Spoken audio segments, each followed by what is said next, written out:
Just as a reminder, we've got some bounties for this weekend. So we're giving out $5,000. So it's $1,000 for each winner, and 3 of them are for best new subgraph, and 2 of them are for best new app built on the graph. And I'll kind of explain what exactly that means. So the graph is a protocol for indexing and then querying data for Web3. So that would be, from blockchains or like storage networks. And the problem that we solve is that as soon as you start building an app on a blockchain like Ethereum, you quickly realize that you kind of can't just rely on getting the data directly from that blockchain, from like an Ethereum node, for example. And the issue is usually if you want to put something up on a screen, you need to like filter to just find specific data. Usually you need to kind of transform that data ahead of time. And so you end up doing a lot of like filtering stuff on the client, and that really slows your app down. And so there's this kind of like missing indexing layer that allows you to just run queries like you're used to when you're building an application. And so that's where we come in. Today there's kind of 2 ways that you can try to solve this problem yourself, and most teams have done one of these 2. Right? So either you build a custom proprietary indexing server, and this is what actually most teams probably do, where it's just a bunch of custom code that's like talking to an Ethereum node, stuffs the data in a database, and then serves it up over an API. And that's really fragile because everyone's doing this kind of processing work differently. There's no way to really have consensus, and if people are building applications on top, there's no way for me to know if you did that computation correctly. So we think so the other way you can try to do this is to just load everything on the client and then filter locally on the client. And if you do that, you can kind of keep it decentralized, but you end up waiting a very long time for that data to sync. At the Graph, we're building this protocol for having a network of nodes that can index that data for you, but it's pushed off to the network, so you don't have to do all of the indexing client side. But we're kind of doing this in stages, and so we open source our Graph node implementation July of last year. And then in January, we launched a hosted service where we run a bunch of these indexing nodes for you. And then we're going to be launching our decentralized network as a next step. So let me kind of walk you through. First, the Graph Explorer. So who here has seen this? Sweet. OK, cool. So then I'll walk you guys through it. So this is where you can see like all the data that's kind of being indexed on our hosted service. Oh. How does that work? So he's like, I've seen the whatever it does it that is. How do I? The display settings, I think you can set it to mirror. Oh yeah.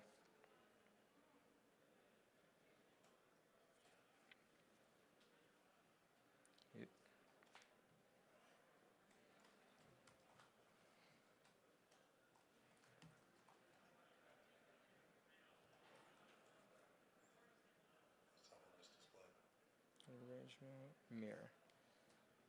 Cool. Thank you for that. Okay. So this is where you can see the data that's being indexed on our hosted service.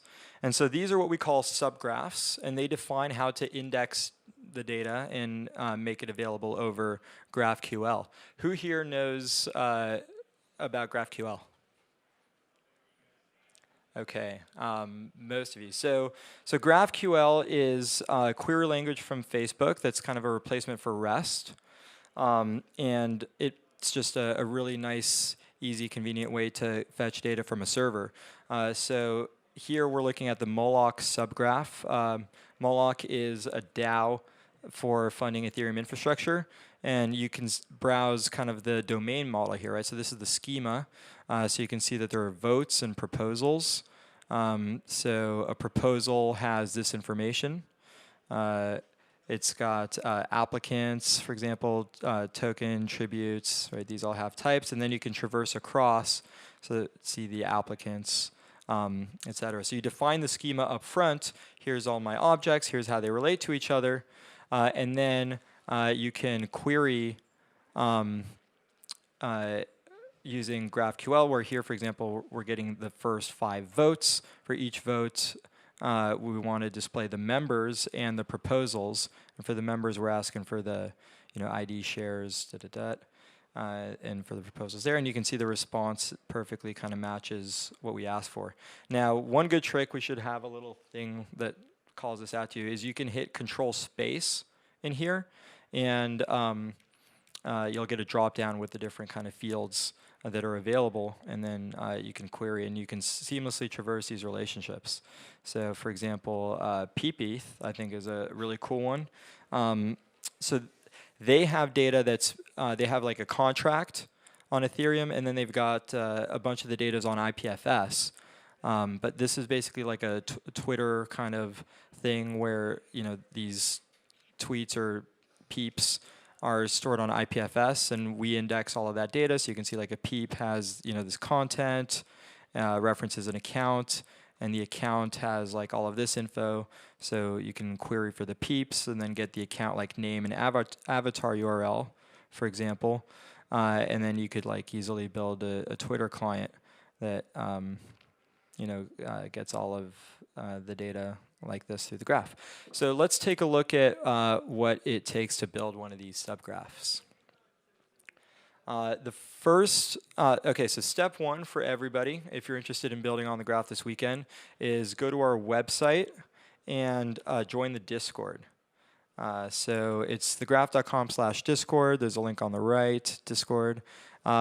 Drop in there and jump into the hackathons channel and say hello. And if you have any questions, we'll be there all weekend and we can help you as you're going along.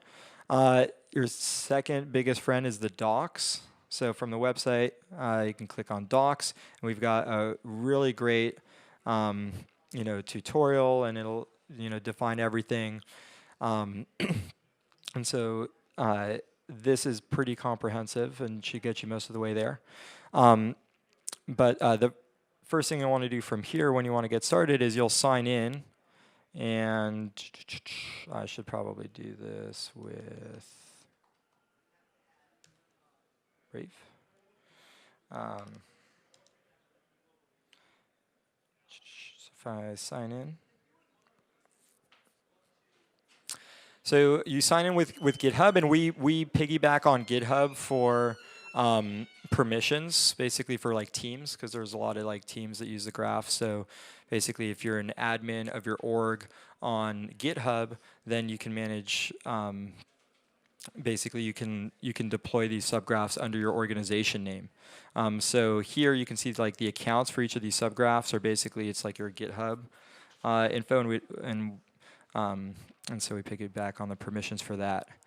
Then you can check out your dashboard, and this has like subgraphs that you've created, and this is where you get your access token. You'll need this when you deploy your subgraph from the CLI. And you can start by creating a subgraph just through the UI. So you come here and you give it a name, subtitle, which shows up in the card. So, my awesome subgraph. And then a subtitle here. And then your card will show up in the community subgraphs with the others. And then the next thing you do is actually what you can create that, it'll show up, and then you can go build your subgraph. So what is a subgraph?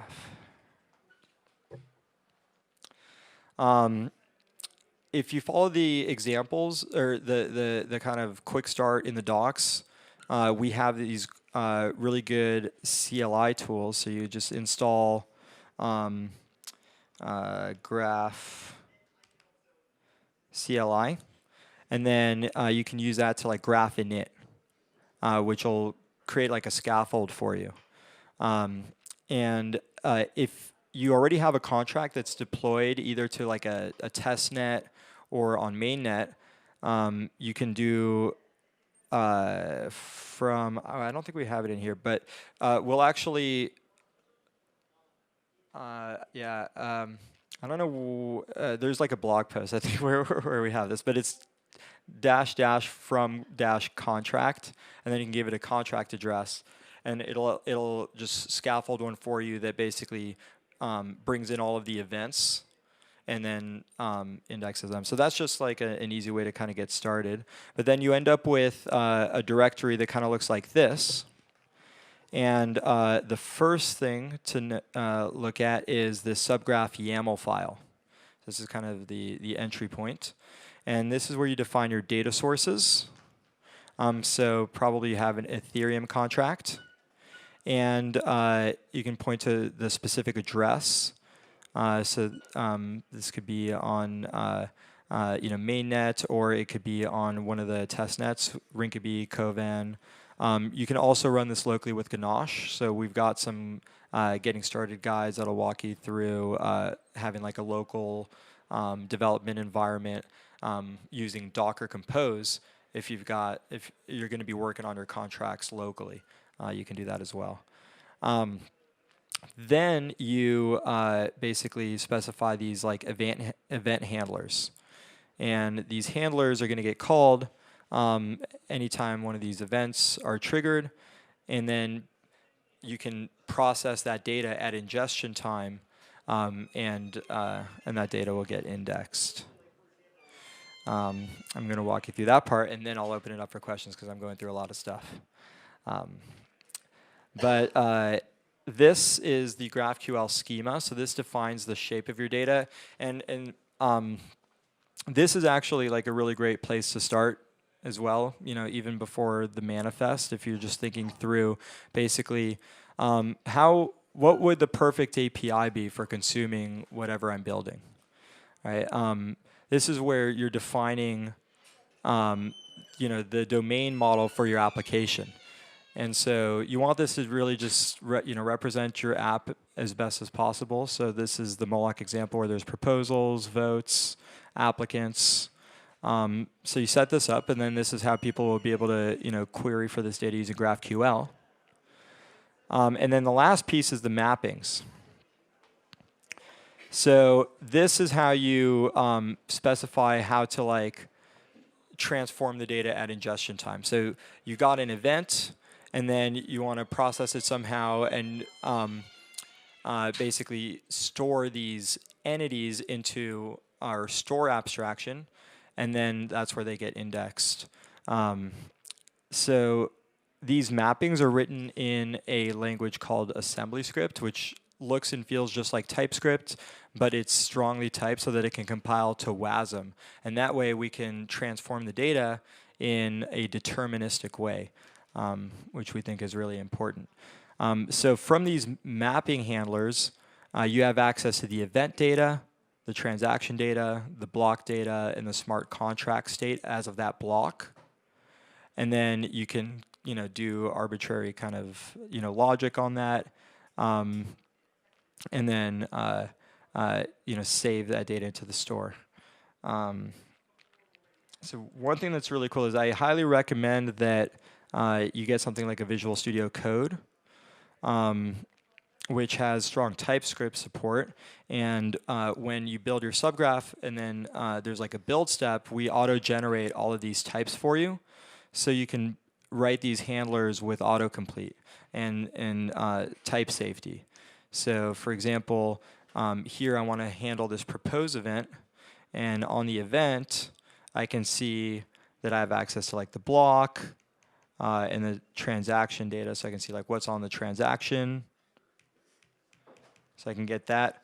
Or you could get like the params for the event, and then we'll like decode the names. So if this is like your, if the event has named parameters, you can see what those are called. So this is how you get data from the event, transaction block.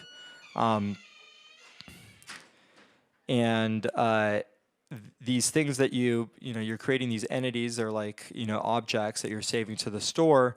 These are also auto-generated for you from the GraphQL schema. So here, you'll have this directory that's generated for you that's has all of these entities that are just the types that you define in your GraphQL schema.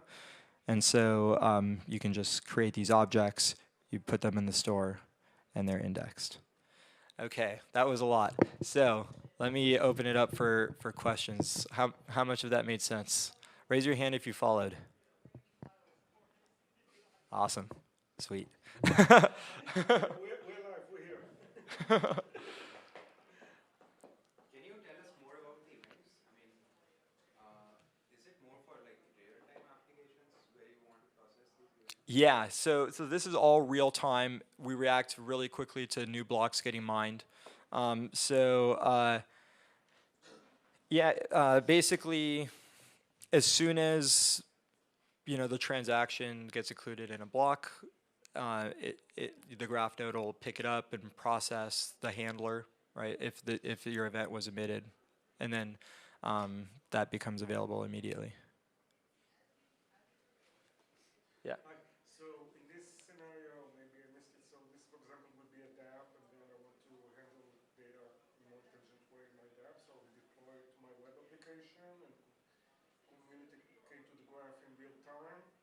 Based on that, I just will be able to process it in a smarter way. Yeah. Yeah, exactly.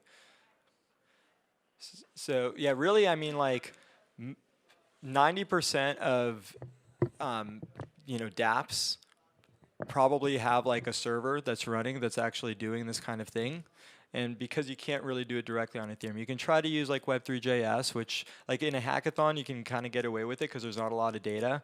But like, if there's like 10 transactions that have only ever happened on this contract, you'll be fine.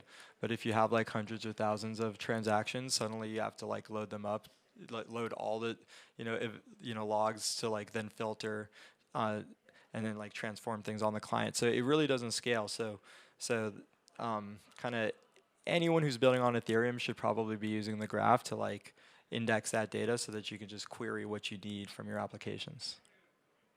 Did you mention the graph init, like the scaffolding that happens? I did. I didn't go into a lot of detail, but yeah, that init tool, which is described in the docs. So if you just do the quick start in the docs, it'll walk you through using like graph init, and it'll scaffold that for you, so you don't have to start it from scratch. So that's why, yeah, here I'm keeping it a little more conceptual to make sure everyone knows how to use it. Converting the GraphQL to JavaScript so that you can use it? The init tool just creates the scaffold, and then there's these build tools. So you do like a yarn build, which is calling like graph. GraphQL to TypeScript or JavaScript. Is that what you mean by scaffolding? No, by scaffolding I mean it's just creating these like example files for you. So it'll create like an example manifest file, an example GraphQL file, and an example mapping TypeScript file with just like an empty function, just as a starting point. And then when you run yarn build, if you look at the package JSON, so these are like, if you're familiar with kind of JavaScript tooling, you can just run like yarn build, and that actually runs graph build. And then you can also use it to like deploy. So you can say yarn deploy, and this one I pointed it to this URL, but it'll actually come set up to deploy to your to the hosted service. So you can just deploy it, and then while it's deploying, you'll see it like syncing in the Explorer. So let's see, this was just updated, but this was just created. Oh, cool, people are probably already starting to create stuff. Some of these, most of them are fast. Sometimes it can take a little bit longer. This might...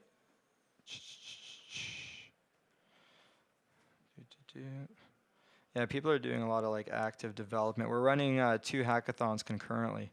So if for any reason like your subgraph fails after you deployed, probably because there was like a bug in the handler. You can click on the logs here, and you can see basically all the activity. So this would show you every time an event was triggered, what handler it tried to call, and then you can basically just see that, and then you can filter on errors if there's an error, and this is how you can see why that would have happened.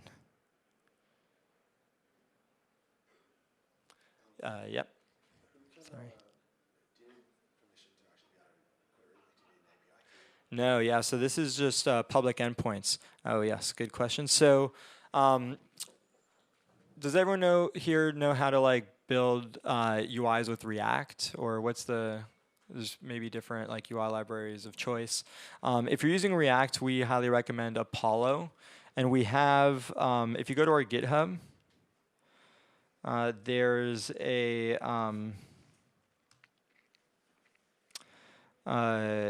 ETH Denver dApp example, which is a really good kind of example app for building a front end that uses GraphQL. And so this uses Apollo as the kind of client library. And you basically just pass in a GraphQL endpoint into Apollo, and it integrates nicely with React, and it'll hit your GraphQL endpoint for fetching that data. So these are just public endpoints. So there's an HTTP endpoint that you can use for queries, and then a WebSocket endpoints that you can use for subscriptions. So we actually handle like live queries where if you just use the word subscription at the beginning of the query in GraphQL, that makes it a subscription, and then you'll get push updates over WebSockets whenever the result set changes.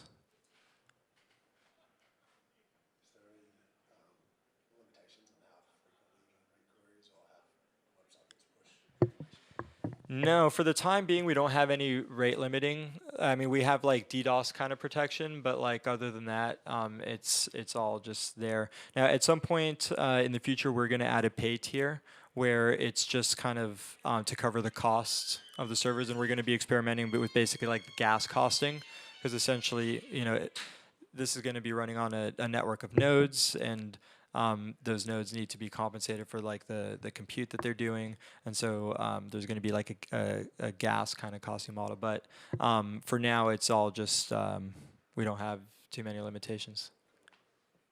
Can you talk a little bit about the actual nodes a little bit? Like what kind of I see you have Postgres database, I think. Yeah. Running in the node, right? Yeah. So There's IPFS too, but how do they play out? yeah. So if y'all are interested, you can go to our GitHub. The main repo is GraphNode. It's written in Rust. And we use Postgres under the hood as the database. It's kind of an implementation detail. We kind of like reserve the right to change the database in the future. But you just access it through the store abstraction, and then we use it when you run the queries. What specifically are you curious about? How do you use IPFS here? So what we use IPFS for is, so what we use it as the protocol for is we store these subgraphs on IPFS. So what happens is when you build and then deploy, what you're actually doing is you guys have 2 minutes. Oh, okay, right. What you're actually doing is we take the manifest, and we like upload all of the constituent files to IPFS, and then we take the manifest itself. We replace the links with the IPFS hashes, and then we upload that to IPFS, and then we get back the hash of the manifest, and that's like a unique content hash that uniquely identifies your subgraph. So that's the subgraph ID. So anyone could basically get this file, and it would give them everything that they need to index the subgraph. So that's how we use IPFS, and then you can also use IPFS like if you have data that's on IPFS, in order to access it, you just have to make sure that you like log it or somehow the IPFS hash is anchored on chain. Because right now we only support like Ethereum as the the like root data source. But in response to an event, you can, for example, get an IPFS hash, and then you can like cat the data from IPFS, and then access that from your mapping handlers. So the ID actually can change when the schema can. Yeah, so anytime you make a change, you get a new ID back, and then you can deploy updated versions, and so we support kind of versioning. Is that ID the IPFS hash? Yeah, it's the IPFS hash, exactly. One more thing I should mention is Jorge, our engineer back there, just recently added call and transaction triggers. So this is a cool new feature. Before you could only trigger on events, and now you can also trigger anytime a like smart contract function is called. That can also be a trigger if you need that. Cool. All right. I think that's it for time. All right. Thanks for dropping by.